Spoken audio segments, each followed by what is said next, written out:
What's going on, guys? Welcome back to the channel. So it's been a while since there was any worthy news to cover here on handhelds. I had a ton of stuff leading up to and during CES, but other than that, it's been busy with games and devices and the Claw 8 and just so many more videos to get done. But this stuff, some news about Intel came out today here on Valentine's Day about their next Core Ultra 300, the third generation of the Core Ultra series, named Panther Lake, and that Intel still has a ton of intention, as a matter of fact, ramping up their intention in the handheld market. So I wanted to take a quick look here. There's been a few articles out, but we'll jump in and take a look. We'll probably take a look at the WCC article here, but we've had WCCF Tech, which reported on the laptop article, which is the original here, which has all the quotes and stuff too. And then Video Cards picked this up and have been talking about it as well, but it's kind of consolidated here. We'll just check out this WCCF Tech article and kind of get an idea of where this is headed and what's up with Panther Lake here. So let's go ahead and get into it.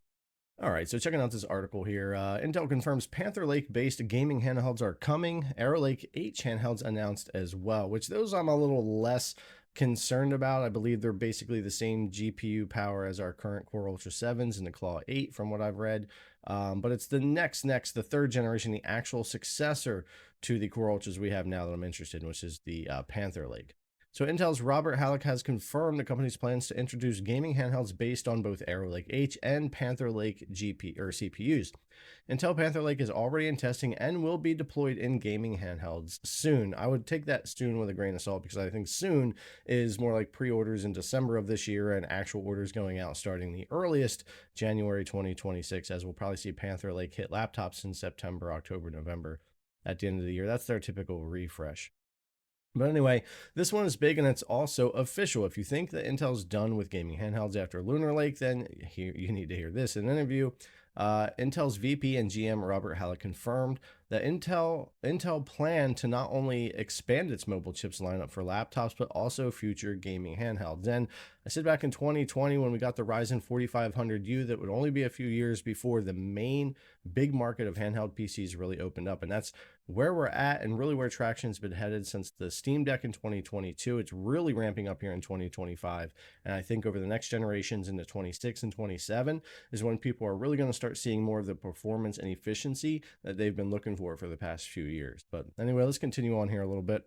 In an interview with Laptop Mag, Halleck says that it's increasing the support network for handheld manufacturers and will offer them more assistance. As you might be aware of the gaming handheld market, currently there are only two Intel processors. We have the original Claw, which no, I wound up having to get rid of that one immediately, not covering it on the channel.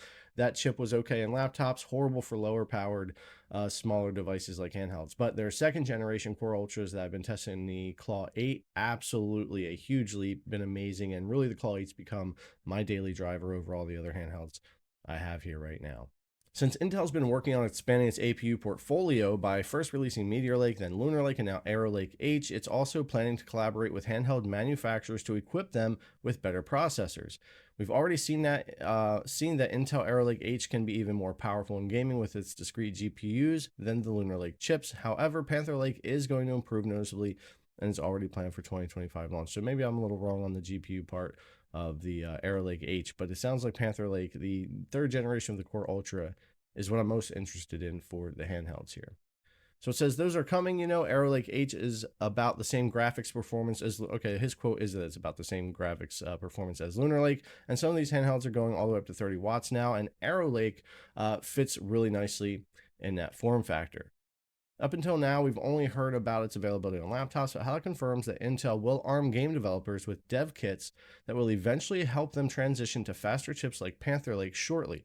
As Intel has already confirmed their ongoing testing of Panther Lake chips at CES, Halleck has stated that Intel is collaborating with its partners to ensure the CPUs can be deployed in future gaming handhelds. So we have another quote here. Panther Lake is essentially a direct successor to what Lunar Lake is doing. You saw the CPU package get held up at CES. It doesn't have memory on package this time. That makes it really nice for handheld vendors as well, because now they can customize the memory they put in a platform, but we have other technologies that can compensate for the removal of the memory on package, which saves power. Halleck boasts about Panther Lake's ability to not depend on the built-in memory tile, which will allow handheld makers to increase the memory to whatever capacity they like, apart from being able to take care of the speeds and configurations. So I do want to jump over to the laptop article real quick and see if I can find this other quote I was reading about that support network that I thought was pretty interesting. Let's come down here. All right, here we go right here. It says, if there's a game developer out there who happens upon this article eventually and you've been thinking about handhelds, give us an email, Alex says. We would love to work with you and help you optimize your software for handheld devices. We have that staff. We have performance profiling tools. We have game developers on staff who are very familiar with optimizing graphics presets for devices of this performance profile or this form factor, and we would love to step in and give a hand.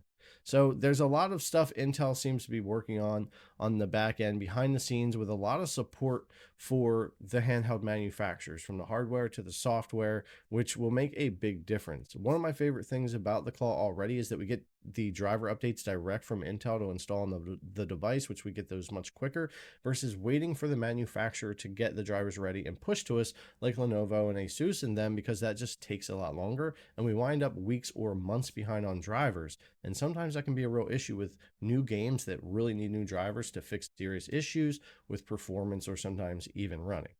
But yeah, I would say from everything that Robert Halleck from Intel is saying here about Panther Lake, Arrow Lake, and just their commitment to handhelds, and I'm sure they're also seeing where this market's headed. I think it's going to continue to grow and get much bigger myself, and I'm sure they're probably seeing the same thing and getting in there and not only having the tech to supply, but working with all the manufacturers as closely as possible to make that as seamless as possible will make it a better experience for the gamers on the other end. Same thing with AMD. Now, Lenovo did mention recently that they're working with AMD, or AMD's trying to figure out a better way to support their APUs in these handhelds as well. Maybe that'll be something with direct driver support instead of having to wait on manufacturers, along with other things that they might be helping them with on the back end. And I think, again, from all companies that are going to be making chips for these devices, AMD, Intel, NVIDIA, or whoever, it is going to be important not just to make that tech, but to work closely with the manufacturers of these devices, the hardware and the software, to give the best experience to the gamers at the end of the day.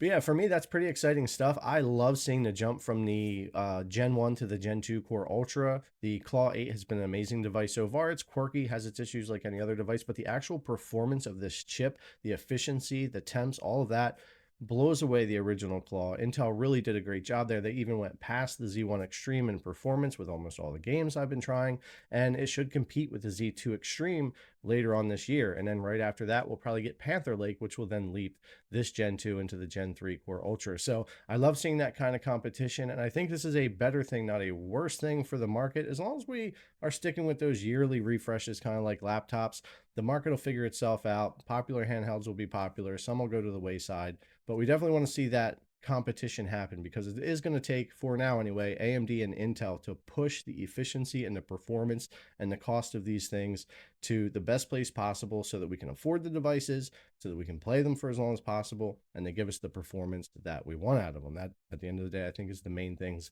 we want here, and competition should help drive that. So I, for one, am happy to see this kind of commitment from Intel. How long it lasts in the longer run, who knows? But I think from 2025 through into 2027, going to be a very interesting time for the handheld PC market. And I know I'm super excited for it. So anyways, guys, thanks a lot for coming to check out the video. As always, I really appreciate it. I'll see you in the next one.